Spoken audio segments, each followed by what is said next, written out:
DC Multiverse! G'day everybody, welcome back to the channel. My name is Brad the DC Universe Geek, and today I present to you my review of the McFarlane Toys DC Multiverse Rebirth Swamp Thing.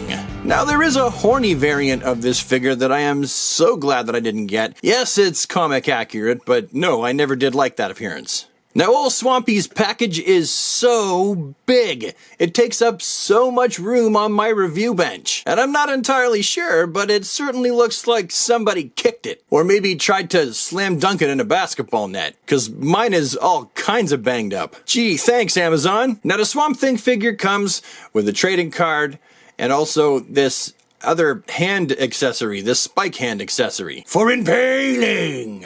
Oh yeah, and he also comes with an action figure stand. Are you kidding me? Look at that. Look at how small that is under his foot.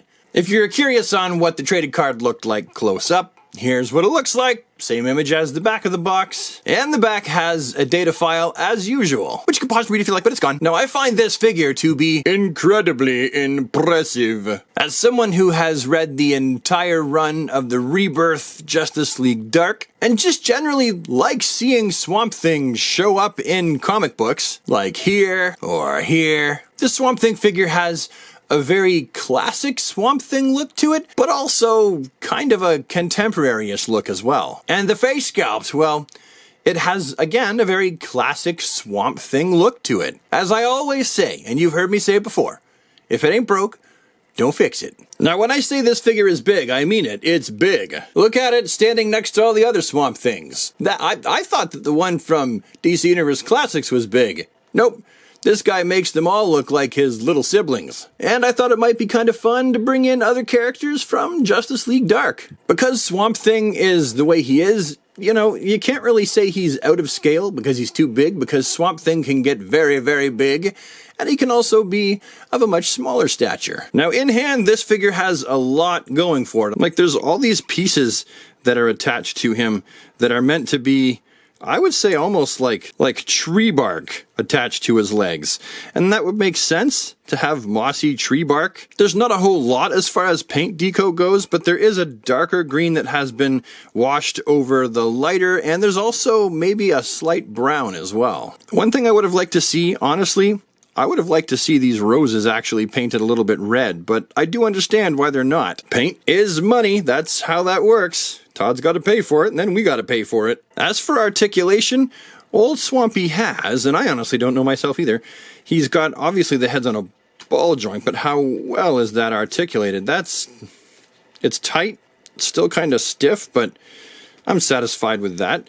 He has torso articulation, so it's going to get a full rotation.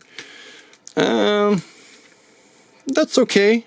That's all right. I don't imagine he's like super posable in the torso, like bending down and stuff, because all this is going to get in the way. Clearly, he's going to have waist articulation inside that rubber waist there. It'll go 360, but it's really, really tight. And I don't want to make them all loose and wiggly. He's got the rounded hinge in the armpit, the little butterfly approximation. He'll have 360 right here in the bicep. Single jointed 90-degree elbow. That's what he's got. A spinny hinged wrist that I want to see if it's really noticeable. That's better. That's better. There have been wrist hinges that really stick out like a sore thumb. That's not so bad. And then down here, he's got what we all know he's going to have, that kind of articulation, and that's not too bad. Does it rotate like that a little bit? The more I turn it, the more I get. Yeah, that's a lot better than I thought it was going to be.